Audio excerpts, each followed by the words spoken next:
بسم اللہ الرحمن الرحیم۔ محمد عربی۔ عرب کی غیرت و حمیت کا حال کسے معلوم نہیں۔ کسی قبیلہ کا کوئی آدمی کسی کے ہاتھ سے قتل ہو جاتا تو ایک ہنگامہ برپا ہو جاتا۔ دیکھتے ہی دیکھتے جنگ کے شعلے بھڑکنے لگتے، دونوں طرف سے ٹڈی دل امڑ آتا اور خون کی ندیاں بہہ جاتی۔ پھر یہ لڑائیاں سال ہا سال قائم رہتی، قبیلے کے قبیلے کٹ جاتے، کنبے کے کنبے ویران ہو جاتے، لیکن وہ بند ہونے کا نام نہ لیتی۔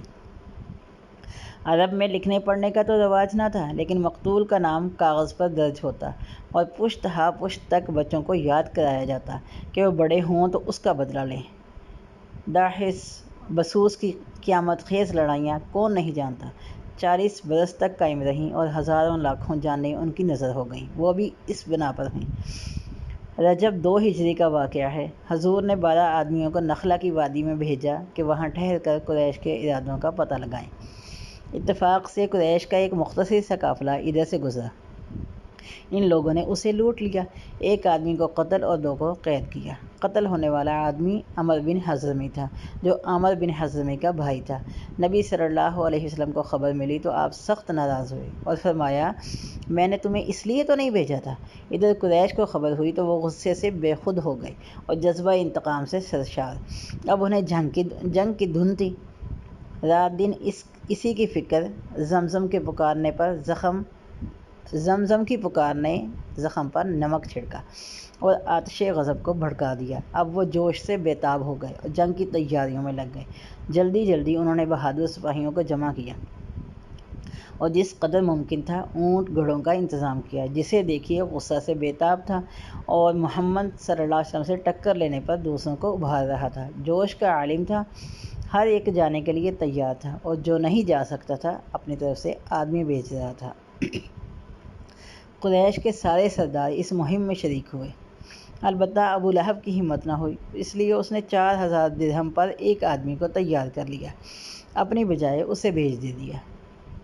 ورنہ جوش کا تو یہ حال تھا، اگر کوئی جانے سے جی چراتا تو ساتھی بگڑ جاتے، اس کو شرم دلاتے، کہتے تم تو عورت ہو، گھر میں گھسے رہنے کے عادی ہو۔ نتیجہ یہ آتا کہ اسے غیرت آ جاتی اور وہ بھی جانے کے لیے تیار ہو جاتا۔ کچھ لوگ جوش دلانے اور جذبات بھڑکانے کو پیش تھے۔ سہیل نامی ایک سوار بھی انہی میں سے تھا۔ اس نے قریش کے لوگوں سے کہا، غالب کے بیٹو، کیا تمہیں یہ گوارا ہے کہ مسلمان ہمارے قافلوں کو لوٹ لیں؟ کیا تمہیں یہ گوارا ہے کہ وہ سارے سامان پر قبضہ کر لیں اور تمام اونٹوں کو ہنکا لے جائیں؟ کسی کو مال کی ضرورت ہو تو مال حاضر ہے، کسی کے پاس ہتھیار نہ ہو تو ہتھیاروں کی بھی کمی نہیں۔ اس طرح قریش 950 بہادروں کے ساتھ نکلے، ساتھ ہی 100 گھوڑے اور 700 اونٹ بھی تھے۔ پیدل فوج لوہے میں ڈوبی ہوئی تھی، اس کے علاوہ 100 زرہیں تھیں، ساتھ میں گانے والی عورتیں تھیں۔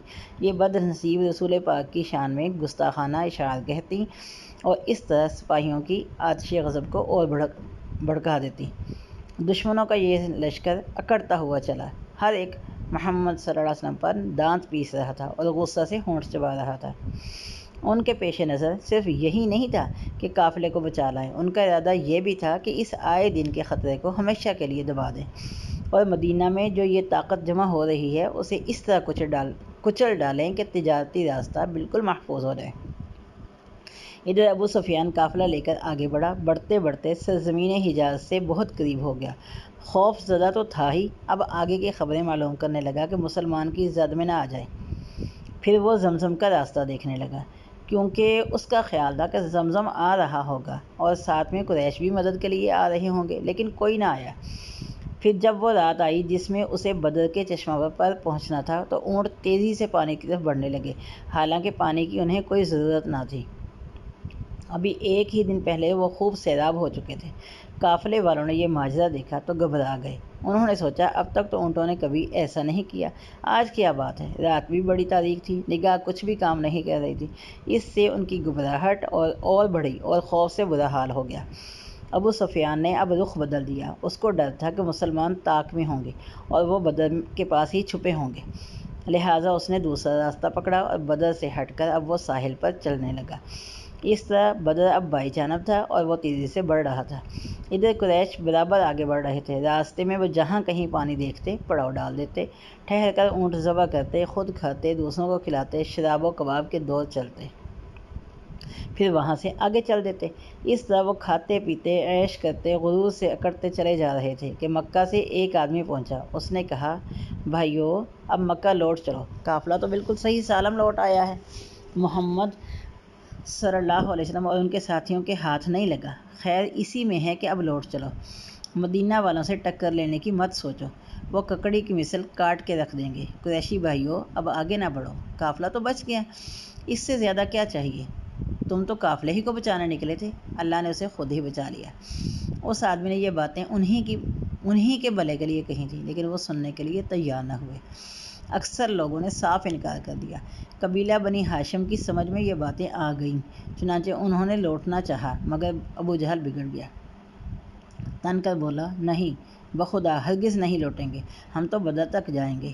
بدر ایک گاؤں ہے جہاں ہر سال میلہ لگتا ہے، مدینہ منورہ سے تقریباً 80 میل پر واقع ہے۔ وہ آدمی ابو سفیان کے پاس لوٹ آیا، اس نے سارا قصہ سنایا اور جو کچھ بھی باتیں ہوئیں وہ سب بتا دی۔ ابو سفیان نے یہ باتیں سنی تو اسے بہت افسوس ہوا، بے ساختہ اس کی زبان سے نکلا، ہائے میری قوم! یہ سب ابو جہل کی کارستانی ہے۔ وہ لوٹنے پر تیار نہ ہوا، کیونکہ وہ آج لوگوں کا سردار بن گیا ہے۔ اس نے لوگوں پر ظلم کیا، اس نے خود رائے سے کام لیا، خیر خواہی کی بات کی تھی لیکن اس نے ٹھکرا دیا۔ دوسروں کی نہ سننا بہت بڑا عیب ہے، اس کا نتیجہ بربادی و ہلاکت ہے۔ حضور صلی اللہ علیہ وسلم کو اس صورتحال کی خبر ہوئی تو آپ نے محسوس فرمایا کہ فیصلہ کی گھڑی آن پہنچی ہے۔ اگر اس وقت ہمت کا ثبوت نہ دیا تو تحریک اسلامی ہمیشہ کے لیے بے جان ہو جائے گی اور سر اٹھانے کا پھر کوئی موقع نہ پائے گی۔ مدینہ میں آئے ابھی 2 سال بھی نہیں ہوئے، مہاجرین بے سر و سامان اور انصار ابھی ناآموز، یہودی مخالفت پر کمر بستہ، خود مدینہ کے مشرکوں اور منافقوں کا خطرہ۔ ایسے میں اگر قریش مدینہ پر حملہ آور ہوئے تو ہو سکتا ہے کہ مسلمانوں کی مٹھی بھر جماعت کا خاتمہ ہو جائے، لیکن اگر وہ حملہ بھی نہ کریں، صرف اپنے زور سے قافلے کو ہی بچا کر لے جائیں اور مسلمان دب کے بیٹھے رہیں، تب بھی مسلمانوں کی ایسی ہوا اکھڑے گی کہ عرب کا بچہ بچہ ان پر دلیر ہو جائے گا، پھر پورے ملک کی سرزمین ان کے لیے تنگ ہو جائے گی۔ آس پاس کے جتنے قبیلے ہیں قریش کے اشعاروں پر ناچنے لگیں گے، مدینہ کے مشرکین بالکل بے باک ہو جائیں گے اور یہود اور منافقین علی الاعلان سر اٹھائیں گے، پھر مدینہ میں جینا مشکل ہو جائے گا۔ مسلمانوں کا رعب اور اثر نہ ہوگا، جو چاہے گا ان کو مارے گا اور مال و آبرو پر بے تأمل ہاتھ ڈالے گا۔ اس بنا پر آپ صلی اللہ علیہ وسلم نے عزم کیا کہ جو طاقت بھی میسر ہے اسے لے کر نکلیں گے اور میدان میں فیصلہ کریں گے کہ جینے کا بل بوتا کس میں ہے۔ یہ ارادہ کر کے آپ نے سب کو جمع کیا اور ساری صورتحال سامنے رکھ دی۔ ایک طرف شمال میں تجارتی قافلہ ہے، دوسری طرف جنوب سے قریش کا لشکر آ رہا ہے، بتاؤ کدھر چلنے کا خیال ہے؟ جواب میں ایک بڑے گروہ نے کہا، قافلہ کی طرف، لیکن پیش نظر تو کچھ اور تھا، اس لیے آپ نے پھر سوال دہرایا۔ اس پر ابو بکر اٹھے، انہوں نے بہت ہی جانثارانہ تقریر کی، پھر عمر اٹھے، انہوں نے بھی بہت عمدہ اور پرجوش تقریر کی، اس کے بعد عمر کے بیٹے مقداد کھڑے ہوئے، انہوں نے کہا، اللہ کے رسول، جدھر رب کا حکم ہے اسی طرف چلیے، ہم آپ کے ساتھ ہیں۔ بنی اسرائیل نے تو اپنے نبی سے کہا تھا کہ آپ اور آپ کا خدا جائیں اور جنگ کریں، ہم تو یہاں بیٹھے ہیں، لیکن ہم ایسے کہنے والے نہیں، ہم تو یہ کہتے ہیں کہ چلیے آپ اور آپ کا خدا جنگ کیجیے، جب تک ہم میں سے کسی ایک آنکھ میں بھی گردش ہے ہم بھی آپ کے ساتھ ہو کر جنگ کریں گے۔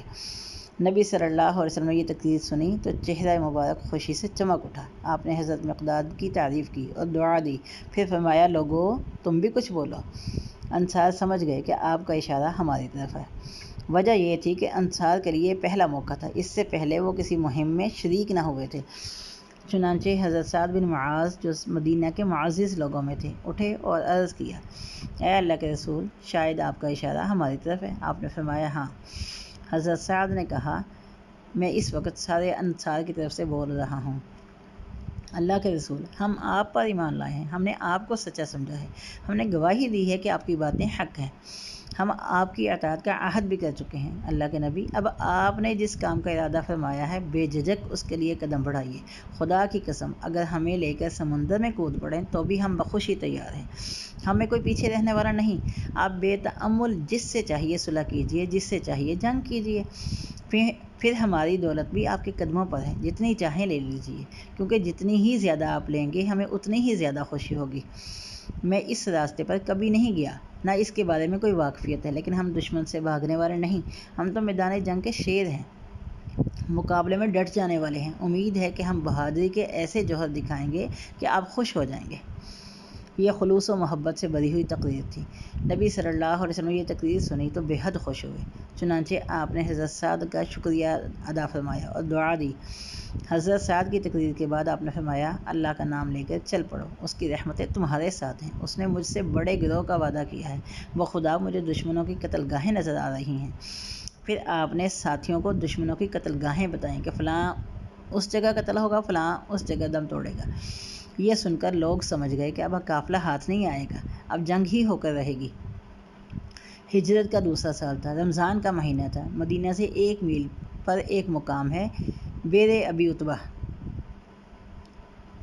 ابی عنبہ۔ آپ وہاں پہنچے تو فوج کا جائزہ لیا، جو کم عمر تھے ان کو واپس کر دیا۔ پھر وہاں سے روانہ ہو گئے اور بدھ کی رات میں روحا پہنچے۔ وہاں پہنچ کر آپ نے وضو کیا اور نماز کے لیے کھڑے ہو گئے۔ آخری رکوع سے فارغ ہوئے تو کافروں پر لعنت بھیجی، پھر فرمایا، خدایا ابو جہل اس امت کا فرعون ہے، اسے زندہ نہ چھوڑنا۔ اسی روز آپ نے اصول جنگ کے مطابق فوج کو ترتیب دی۔ مہاجرین کا علم حضرت مصعب بن عمیر کو عطا فرمایا، خزرج کا علم حضرت حباب بن منذر کو عطا فرمایا، اوس کا علم بردار حضرت سعد بن معاذ کو بنایا۔ پھر نبی صلی اللہ علیہ وسلم ساتھیوں کو لے کر آگے بڑھے۔ ان کی تعداد کل 313 تھی، ساتھ میں 70 اونٹ اور 3 گھوڑے بھی تھے۔ بدر کے پاس پہنچ کر آپ رک گئے اور علی، زبیر، سعد بن ابی وقاص کو بھیجا کہ کچھ خبر لائیں۔ ایک پہاڑی کی طرف اشارہ کرتے ہوئے آپ نے فرمایا، اس پہاڑی کے پاس ایک کنواں ہے، وہاں جا کر دیکھو، شاید قریش کے بارے میں کچھ معلوم ہو۔ یہ لوگ وہاں پہنچے تو قریش کے کچھ آدمی وہاں پانی پی رہے تھے، ان میں 2 غلام بھی تھے۔ یہ لوگ سمجھے کہ یہ ابو سفیان کا غلام ہے، چنانچہ فوراً انہیں گرفتار کر لیا اور باقی لوگ فرار ہو گئے۔ یہ لوگ اپنی فوج میں پہنچے تو ایک شخص زور سے چیخا، قریش کے لوگوں، مسلمانوں نے تمہارے ساقیوں کو گرفتار کر لیا اور انہیں اپنی فوج میں بھگا لے گئے۔ یہ سننا تھا کہ کافروں پر بجلی گر گئی، غصے سے بھوک لا گئے، پوری فوج میں ایک کھلبلی مچ گئی۔ ادھر حضرت علی وغیرہ نے غلاموں کو ساتھ لیا اور اپنی فوج میں لوٹ آئے۔ وہاں پہنچ کر یہ لوگ ان دونوں سے ابو سفیان کا حال پوچھنے لگے۔ دونوں کہتے کہ ہمیں ابو سفیان کی خبر نہیں، ہم تو قریش کو پانی پلانے والے ہیں، تو یہ لوگ انہیں مارتے۔ جب وہ دونوں کہتے کہ ہم لوگ ابو سفیان کے غلام ہیں، تب انہیں چھوڑ دیتے۔ نبی صلی اللہ علیہ وسلم اس وقت نماز پڑھ رہے تھے۔ نماز سے فارغ ہوئے تو فرمایا، دونوں سچ بتاتے ہیں، جب تم مارتے ہو تو جھوٹ بولتے ہیں۔ خدا کی قسم یہ دونوں سچ کہہ رہے ہیں، یہ دونوں واقعی قریش کے سقے ہیں۔ پھر آپ نے دونوں سے فرمایا، کچھ ابو سفیان کے بارے میں بتاؤ۔ دونوں غلام بولے، ابو سفیان کو ہم لوگوں نے نہیں دیکھا، ان کے بارے میں ہمیں کچھ نہیں معلوم۔ نبی صلی اللہ علیہ وسلم نے پوچھا، اچھا قریش کہاں ہیں؟ دونوں بولے، بس کچھ ہی دور۔ نبی صلی اللہ علیہ وسلم نے پوچھا، لشکر میں کتنے سپاہی ہیں؟ دونوں بولے، بخدا وہ تو بہت زیادہ ہیں۔ روز کتنے اونٹ؟ نبی صلی اللہ علیہ وسلم نے پوچھا، روز کتنے اونٹ ذبح کرتے ہیں؟ دونوں بولے، ایک دن 9، ایک دن 10۔ یہ سن کر نبی صلی اللہ علیہ وسلم ساتھیوں کی طرف متوجہ ہوئے اور فرمایا کہ دشمن 900 اور 1000 کے درمیان ہے۔ پھر فرمایا، مکہ نے اپنے جگر کے ٹکڑوں کو تمہاری طرف ڈال دیا ہے۔ پیارے نبی نے ساتھیوں سے فرمایا، کس جگہ ٹھہرنا مناسب رہے گا؟ حباب بن منذر نے عرض کیا، اللہ کے رسول، آگے بڑھ کر پانی پر قبضہ کر لیا جائے، وہاں کے بارے میں مجھے خوب واقفیت ہے۔ ایک کنواں میری نظر میں ہے، ایک کنواں تو ایسا ہے جو کبھی خشک ہی نہیں ہوتا، پانی بھی بلا کر شیریں ہے، وہاں ایک حوض بنا کر پانی سے بھر دیں گے، پھر خوب پئیں گے اور ڈٹ کر لڑیں گے، آس پاس کے جتنے کنویں ہیں سب کو بیکار کر دیں گے۔ وہ چاہتے تھے کہ پانی کا پہلے سے انتظام کر لیا جائے، کہیں ایسا نہ ہو کہ دشمن اس پر قبضہ کر لیں، پھر پریشانی اٹھانا پڑی۔ حباب کا مشورہ سن کر آپ نے فرمایا، حباب تمہاری رائے بہت خوب ہے۔ چنانچہ آپ اسی وقت اٹھے، جانثار ساتھی بھی ساتھ تھے، جا کر آپ نے پانی پر قبضہ کر لیا اور حباب نے جو جو کہا اس پر عمل ہوا۔ قسمت سے اسی رات بارش ہو گئی، زمین چونکہ ریتلی تھی، ساری ریت جم گئی، چلنا پھرنا آسان ہو گیا۔ جگہ جگہ پانی کو روک کر چھوٹے چھوٹے حوض بھی بنا لیے گئے، جن میں مسلمانوں نے خوب نہایا دھویا، بالکل تازہ دم ہو گئے۔ اس کے برعکس قریش کی طرف زمین چونکہ نرم اور نشیبی تھی، اس لیے پانی جم کر کیچڑ بن گیا اور چلنا پھرنا ان کے لیے وبال جان بن گیا۔ اس طرح یہ بارش مسلمانوں کے لیے رحمت بن گئی اور دشمنوں کے لیے عذاب۔ نبی صلی اللہ علیہ وسلم نے عمار بن یاسر اور عبداللہ بن مسعود کو دشمنوں کی طرف بھیج دیا کہ جا کر وہاں حالات کا جائزہ لیں۔ دونوں جا کر وہاں گھومے پھرے، حالات کا پتہ چلایا، پھر لوٹ آئے۔ آ کر انہوں نے بتایا کہ دشمنوں کا خوف سے برا حال ہے، بارش بھی لگاتار جاری ہے۔ سعد بن معاذ نے کہا، ایک ٹلے پر حضور کے لیے خیمہ نصب کر دیا جائے، اس طرح پورا میدان جنگ آپ کی نظروں میں رہے گا، ضرورت کے وقت سایہ بھی مل سکے گا، آرام کو دل چاہا تو آرام بھی فرما لیں گے، دعا و نماز کی خواہش ہوئی تو اس کے لیے بھی بہتر رہے گا۔ آپ نے اس رائے کو پسند فرمایا اور ایک خیمہ نصب ہو گیا۔ نبی صلی اللہ علیہ وسلم میدان جنگ میں تشریف لے گئے، خاص ساتھی بھی آپ کے ساتھ تھے۔ آپ نے ایک ایک کر کے قریش کے سرداروں کا نام لیا اور فرمایا کہ فلاں اس جگہ قتل ہوگا، فلاں اس جگہ دم توڑے گا۔ جنگ کے بعد دیکھا گیا تو ہر ایک کی لاش اسی جگہ ملی، کوئی بھی اپنی جگہ سے آگے پیچھے نہ تھا۔ پھر آپ فوج میں تشریف لائے، فوج کی صف آرائی کی اور ایک ماہر جنگ کی طرح اس کو ترتیب دیا۔ پھر میدان جنگ میں تشریف لائے اور وہاں پہنچ کر ایک تقریر کی۔ تقریر بہت جوشیلی تھی۔ حمد و ثنا کے بعد فرمایا، پیارے بھائیو، میں تمہیں ان چیزوں پر ابھارتا ہوں جن پر اللہ نے ابھارا ہے، ان سے روکتا ہوں جن سے اللہ نے روکا ہے۔ اللہ بڑی شان والا ہے، حق کا حکم دیتا ہے، سچائی کو پسند کرتا ہے اور بھلائی کرنے والوں کو اونچا رتبہ دیتا ہے۔ اسی سے وہ یاد کیے جاتے ہیں اور اسی سے ان کے درجے بڑھتے ہیں۔ اس وقت تم حق کی منزل پر پہنچ چکے ہو، جہاں وہی کام مقبول ہوتا ہے جو صرف اللہ کے لیے کیا جائے۔ اس موقع پر تم صبر سے کام لو، کیونکہ جنگ کا موقع ہے۔ جنگ کے موقع پر صبر سے اور اطمینان اور سکون صبر کرنے سے اطمینان اور سکون حاصل ہوتا ہے، پریشانی اور خوف دور ہوتا ہے، آخرت میں بھی نجات کا یہ ذریعہ ہے۔ تمہارے اندر اللہ کا نبی موجود ہے جو تمہیں برائیوں سے ہوشیار کرتا ہے اور بھلائیوں کا حکم دیتا ہے۔ دیکھو، آج تم سے کوئی ایسی حرکت نہ ہونے پائے جس سے اللہ بیزار ہو جائے۔ اللہ تعالیٰ خود فرماتا ہے، لَمَقْتُ اللَّهِ أَكْبَرُ مِن مَقْتِكُمْ أَنفُسَكُمْ۔ تمہاری اپنے سے جو بیزاری ہے، اللہ کی بیزاری اس سے بڑھ کر ہے۔ اللہ نے تمہیں جو کتاب دی ہے اسے مضبوطی سے پکڑ لو، تمہیں جو نشانیاں دکھائی ہیں ان پر دھیان رکھو۔ ذلت کے بعد تم کو جس سے عزت ملی ہے اس سے غافل نہ ہو، اس سے اللہ خوش ہوگا۔ آج اللہ تم کو دیکھنا چاہتا ہے، اس موقع پر تم اخلاص اور جان بازی کا ثبوت دو۔ خدا کی رحمت تم پر چھا جائے گی، اس کی مغفرت تم پر سایہ کرے گی، اس کا وعدہ پورا ہونے والا ہے، اس کی باتیں بالکل سچی ہیں، اس کی پکڑ بھی بہت سخت ہے۔ ہم اور تم سب اسی کے دم سے ہیں، وہ ہمیشہ سے ہے اور ہمیشہ رہے گا۔ ساری دنیا اسی کے حکم سے قائم ہے، وہی ہمارا سہارا ہے، اسی کو ہم نے مضبوطی سے پکڑا ہے، اسی پر ہمارا بھروسہ ہے، وہی ہماری پناہ گاہ ہے۔ اللہ میری اور تم مسلمانوں کی مغفرت کرے۔ قریش نے عمیر بن وہب کو بھیجا کہ مسلمانوں کی تعداد کا اندازہ لگائے، ان کے حالات معلوم کرے۔ چنانچہ وہ چھپ کر گیا، گھوم پھر کر جائزہ لیا، پھر آ کر اس نے قریش سے کہا، مسلمان 300 کے قریب ہیں، ساتھ میں 70 اونٹ اور 3 گھوڑے بھی ہیں۔ پھر اس نے کہا، قریشی بھائیو، مصیبتیں موت لاتی ہیں، مدینہ کے اونٹ موت کی سواری ہیں۔ سن لو، تم کو ایسے لوگوں سے پالا پڑا ہے جو تلواروں کی گود میں پلے ہیں، دیکھتے نہیں وہ چپ چاپ رہتے ہیں، کچھ بولتے نہیں لیکن سانپوں کی طرح ڈستے ہیں۔ بخدا میں تو سمجھتا ہوں ان میں سے جو بھی مرے گا ہم میں سے ایک کو مار کے مرے گا۔ بتاؤ، اگر اتنے ہی آدمی ہم میں سے مر گئے تو زندگی کا لطف کیا رہ جائے گا؟ اس لیے ابھی سوچ لو۔ قریش کو عمیر کی باتوں پر یقین نہ آیا، اس لیے انہوں نے دوسرے آدمی کو بھیجا۔ وہ آدمی چھپ چھپا کر اسلامی فوج کے قریب پہنچا، گھوڑے پر بیٹھ کر چاروں طرف چکر لگایا، پھر اس نے آ کر کہا، خدا کی قسم، وہ لوگ کوئی ایسے طاقتور نہیں، تعداد میں بھی بہت کم ہیں، ہتھیاروں سے بھی خالی ہیں، لیکن ایک بات ہے کہ وہ مرنے کے لیے آئے ہیں، اب وہ لوٹ کر گھر نہیں جانا چاہتے۔ تلوار ہی ان کی کل طاقت ہے اور تلواریں ہی ان کی پناہ گاہ ہیں۔ اب تم خود سوچ لو۔ یہ باتیں سن کر کچھ لوگ کانپ اٹھے، حوصلے ان کے پست ہو گئے، چنانچہ انہوں نے لوٹنے کا ارادہ کر لیا۔ کچھ اور لوگوں کو بھی سمجھایا، وہ لوگ بھی تیار ہو گئے۔ اس طرح یہ لوگ مکہ لوٹ آئے۔ پھر قریش کی فوج سامنے آئی، ہر سپاہی سر سے پیر تک لوہے میں غرق تھا۔ یہ عجب منظر تھا۔ اس وقت آپ پر انتہائی خضوع کا عالم تھا۔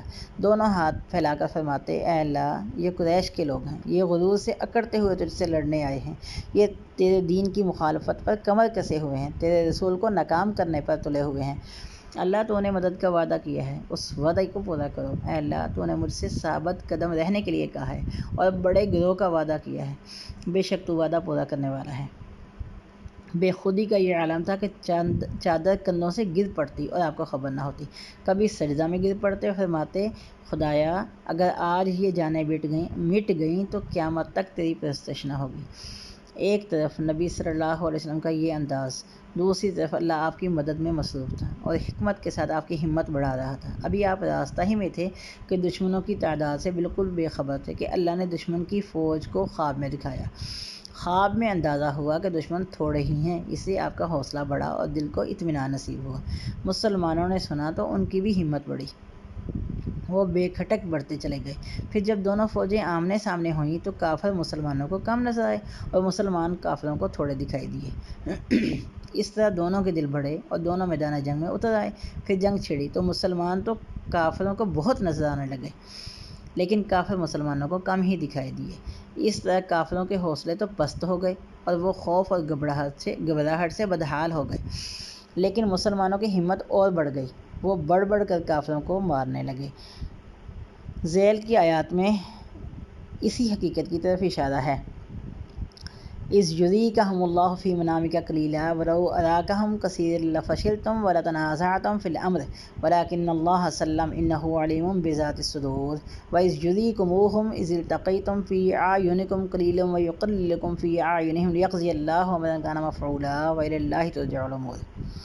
یاد کرو، اللہ تمہیں خواب میں انہیں تھوڑے دکھا رہا ہے، اگر کہیں وہ انہیں زیادہ دکھا دیتا تو ضرور اے ایمان والو تم ہمت ہار بیٹھتے اور معاملے میں باہم جھگڑنے لگ جاتے، لیکن اللہ تعالیٰ نے تمہیں اس سے بچا لیا۔ بلا شبہ وہ دلوں تک کا حال جانتا ہے۔ اور یاد کرو، جب تم ایک دوسرے کے مقابل ہوئے تو اللہ نے انہیں تمہاری نگاہوں میں تھوڑا دکھایا اور ان کی نگاہوں میں تمہیں کم کر کے دکھایا، تاکہ جو بھی بات ہونی تھی اللہ اسے پورا کر دے، اور سارے معاملے اللہ کی طرف ہی پلٹتے ہیں۔ قریش کے کچھ لوگ بڑے کہ مسلمانوں کے حوض سے پانی پئیں۔ مسلمانوں نے دیکھا تو انہیں بھگانا چاہا۔ نبی صلی اللہ علیہ وسلم نے فرمایا، پی لینے دو، جو پی لے گا وہ زندہ بچ کر نہیں جا سکے گا۔ لڑائی اس طرح شروع ہوئی۔ ابو جہل نے عامر بن حضرمی کو للکارا، اس نے کہا، خون کا بدلہ سامنے ہے، کھڑے ہو کر قوم سے دہائی دو۔ چنانچہ عامر عرب کے دستور کے مطابق ننگا ہو گیا، پکارا، واہ امراء، واہ امراء! اس سے تمام فوج میں آگ لگ گئی اور جنگ شروع ہو گئی۔